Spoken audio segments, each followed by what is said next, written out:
Sorry. Okay, I had a wild yesterday. I sold a stock that I had been looking at. I looked through a pile of beaten down stocks and picked that one out of 100 of them. And that stock reported earnings. I read through the report really fast. I saw that the operating cash flows had declined. I sold the stock because I thought my thesis broke. And then the stock in the next hour went up 80%. 80%. Okay, that's insane. And so this is not a joke of a company. It's not a micro, like, penny stock. This is doing billions of dollars of revenue. And it's ran by their founder. They've been around for a year. It's still up 74%. Okay, it did $700 million of revenue in the last 12 months. So it's not a small stock. Its profit is almost 200 million. It's been 200 million multiple times. But then they had this bad quarter where they reported 20% less net income and 25% less operating cash flow. So I saw that, I sold it. And now the stock does this. Okay, so we got to figure out what did I do in my underwriting mistake that caused us to sell this. And it has to do with working capital timing. And I've known I needed to learn this concept for a while, and I understand the basics of it. But yesterday just cost me 20 grand of profit. And so that's an expensive enough lesson for me to spend all day today just fucking locking in and learning this. So what we're going to do is examine what happened here, build an AI system from the ground up that's going to help us mitigate this. We're going to fully understand it from first principles. And we're going to leave today having essentially gone back in time, re-underwritten this company before the earnings, post the earnings, and understood what went wrong. Okay, so you can see here, this is what I saw. This is their June 2026 quarter, and you can see down here, cash from operations, 42 million. Before that was 100, 60, 90, and then you can see the prior June, so a year before, was 62. So I looked at that, I said 62 down to 42, not good. And then I saw 53 down to 24, not good. And I saw 19 here, not good. Now this one I was already aware about, but anyways. Okay, so long story short is I made this incorrect move, and right here is the difference, I believe. So you'll see changes in accounts receivable. And if you look at this on a chart, it's very cyclical, up, down, up, down, up, down, up, down. So you really shouldn't give this thing full credit because it's inconsistent. So 33 million negative was what they reported. The prior quarter, they had reported 11 million positive. So there's a $44 million difference in the accounts receivable. Now, the accounts receivable, if it's positive, which it was here, it means that we collected cash that was ours, because accounts receivable goes down when we receive it. So we collected this cash that is ours. So the positive means that money is now ours, it gets counted. The negative means we didn't collect it. But think about this logically. Yes, we didn't collect it, but it's still ours. That 33 million is owed to us. And so there was a $44 million sorry, there's a $33 million change in accounts receivable. I actually don't know if you do the delta between these two, but we'll figure that out later. But so there's a $33 million difference. And so if this is adding it back because we collected cash that's ours, this should not be subtracting all of this, because although we didn't collect it, that cash is still ours. So I still want to get credit, some credit to the business for selling it. But I didn't do that. So theoretically, what you could do here is you could add back, you could normalize this. So you could always bring this to zero. If it's negative, you always bring it to zero. And if it's positive, you leave it. Now that's being too favorable, so we're not going to do that. But in this scenario, you can see 13, 13, 27. You could make two arguments here. You can make an argument that, well, no, because this is 19. So yeah, let's call it, I think probably negative 50. When it's negative, it's about negative 15. If you look at these, I'm just going to ballpark it for argument's sake. Let's say it's negative 15 when it's negative on average. And when it's positive, let's say it's, I mean, it's only been positive 3 times. So that would tell me the receivables are usually, so they're usually selling more than they're collecting.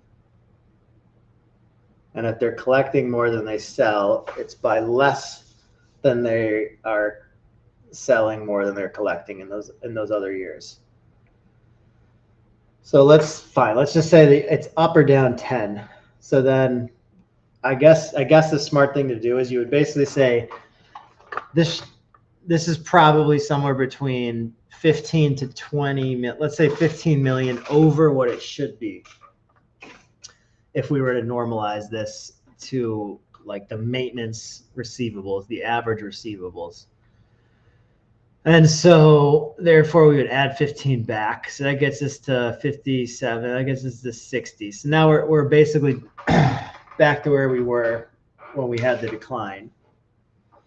So it's not like these are massively bullish things, but that makes a huge difference when you think it's gone down by that significant of a margin. And then you could still make the argument here. What was it? So okay, so let's look at it this way. So it was minus 30. Yeah, so let's do that. So let's add, okay, the difference between June 2025 and June 2026 quarter on accounts receivable, there's negative 13 million and negative 33 million. So the difference there is 20 million. So that's what you should add back. So you should add back the 20 million. That gets you to 62. And if you can see here, it's 62 also. So that means they were both the same quarter of cash from operations.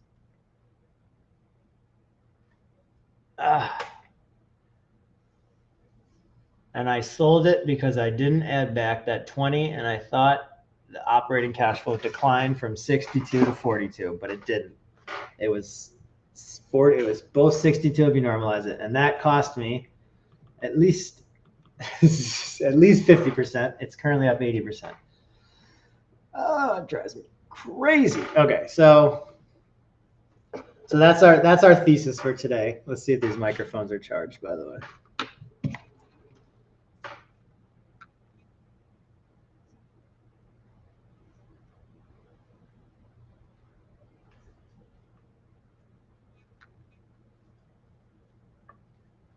All right. Is it hooked in? Test. Okay. Hopefully that's better. I don't have to yell. And I can lean back. Okay. So that's our working thesis, is we should have added back the 20 million. So what we're going to do now, this is my custom built software. So docs. We're going to go to write. Oh, that fucking kills me to look at. Oh my God. Okay. I sold it at 20. It ran up to 35 overnight, 80% gain because I misread operating cash flow and didn't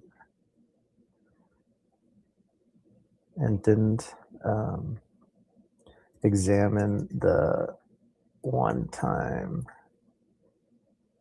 benefits for net income. That's another problem I did, but we'll talk about that after. Okay, so we're going to put this right at the top, just like a dog who pees inside. We're going to rub my nose in this.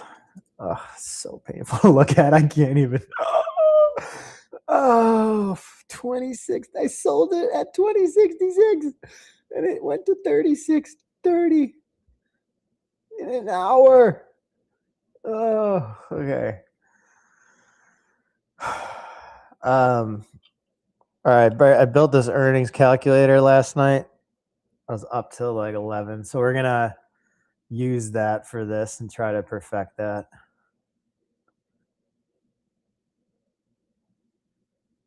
See, there's two things I could do today. I could keep going and looking for more of these in the same way that I just found this week, which I will do. But I feel that I was smart enough to identify this one out of a list of probably names of 500 as one that was more interesting than others. So that was probably like a top 10 out of 500. Then I was smart enough to actually buy it. So now it's probably like top 2 out of 500 because I bought this in Task. I also sold Task the day before and it went up 30%. We're going to talk about that tomorrow. So, all right. So Docs, I was smart enough to identify it. So that part I feel confident on. I was smart enough to have a system to find it and identify it.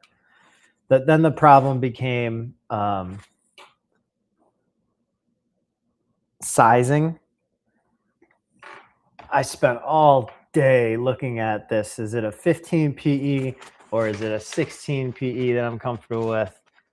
Like all day. And the fact of the matter is that didn't matter. And for a great company and a great buy, the 1 PE point probably shouldn't matter that much. So that's something to think about. I'm going to write these down. Let's see. So I was too particular, let's call it. Too particular. By the way, how sick is this? I got a whiteboard, notebook. Look at that. You just erase it. I just keep using the same 2 pages. Okay, too particular.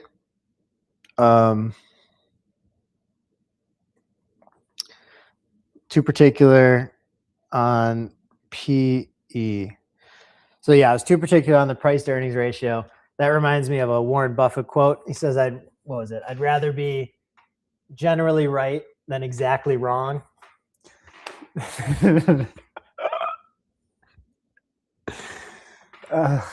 That's exactly what happened. I'm like, this is a 15 PE, 16 PE. That was where this started. So that was the first mistake in this process. I laugh because I'm getting so close, by the way. I've been working on this process for months, and look what it's now churning out. Look at what it's churning out. I've had multiple companies this week go up 20, 30% on earnings. I'm able to find undervalued, unloved companies with this system. So, but now I just got to perfect this. Not perfect, it'll never be perfected, but I got to hone in my understanding of this price target setting and buying and buying maybe we need buying rules. No, and buying cadence. I mean, I have the cadence. I'll show you how I do this. It's pretty structured. It's just, I don't know. This one just didn't quite. Well, okay. So we're going to figure out, should I have just bought this and shut up, or should I have spent all day examining this? That's the first question. Second question is, how can we always catch one-time benefits or negatives to net income, because that impacts our cash flow calculations a lot. And then, I mean, there's a good example, like Google just, I mean, this, everyone talks about this, but every podcast, Google just reported insane earnings, or Amazon, but like 30% of their net income is from their markups on Anthropic. So you shouldn't give them any credit for that, because it's not recurring. Okay. And then, so first thing is too particular on PE. So we have to get better with the price target setting and cadence. Then, catching the small things like one-time benefits. We need to build a system that ensures we never miss that again with AI. And then understanding. That's right. Learn, working, capital, shorthands. Because I want to be able to do this fairly quickly and intuitively. So the way I have my owner's earnings shorthand is I just add depreciation, DNA, and stock-based comp together, and then subtract that from operating cash flow. So that part I have a good shorthand for. And if I ever need to look at the CapEx, I can figure out more or less what's growth and what's recurring expenses on a pretty quick back and napkin basis. So I want to be able to figure out how I do that with working capital too, because you can't become one of the best at finding value deals if you don't understand the key function of the cash flow statement.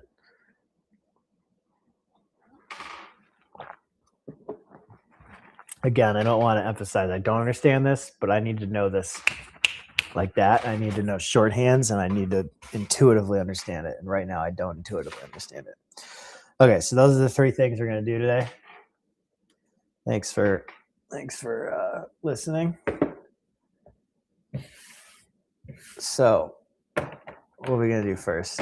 I'm going to pause this video and think, and then I'm going to come back with a structure.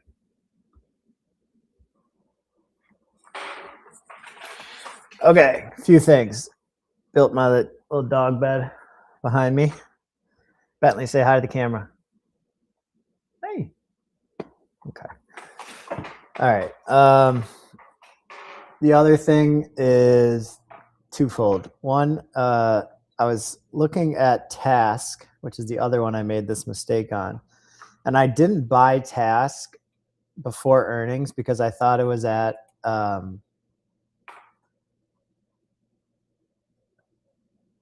sorry, I had to look at it.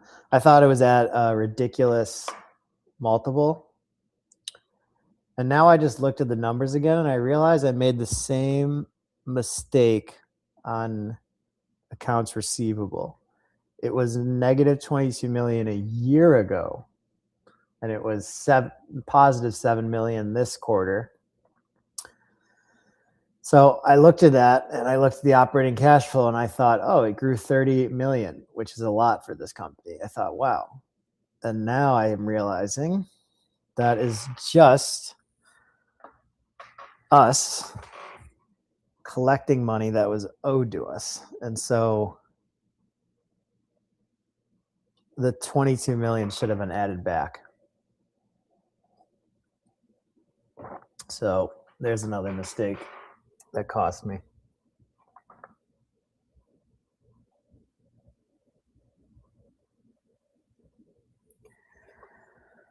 Okay, so that's the first thing. And then the second thing is this. Let's CBS.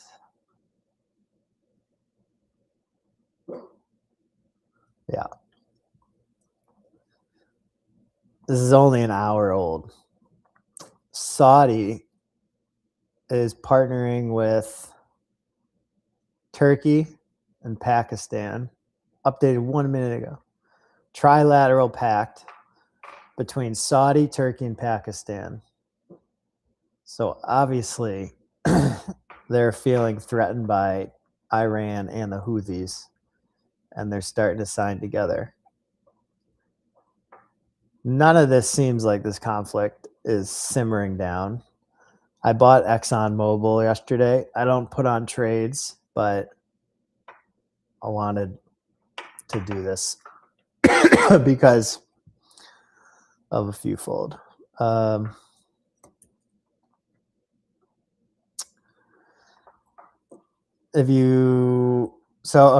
can argue Exxon's at peak earnings and they tell you not to do multiples on peak earnings. So that's fair. But even at this peak earnings, I like to underwrite everything to like a 10, 12, 15 PE, something like that. So they have about a $250 million worth of net worth, meaning when I look at their numbers, I think I could buy the company, and if I just had to liquidate, I think I could liquidate $250 billion worth of stuff, more than we have liabilities and debt and things like that. So that's positive. And then they're churning out about 32 billion every year in profit. So a 15 PE on that 32 million gets them a stock price of 177.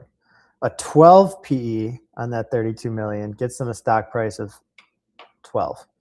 So I think how most people look at this, I don't know, but I think they're basically saying something like, okay, they're at peak earnings. Let's say trough earnings are 16 billion. So now that 12 needs to be 24 to get us back to that same 150 number. So you can argue that right now ExxonMobil is trading at, call it 24 X trough earnings or 12X peak earnings. Okay, that's the argument. So then the question is,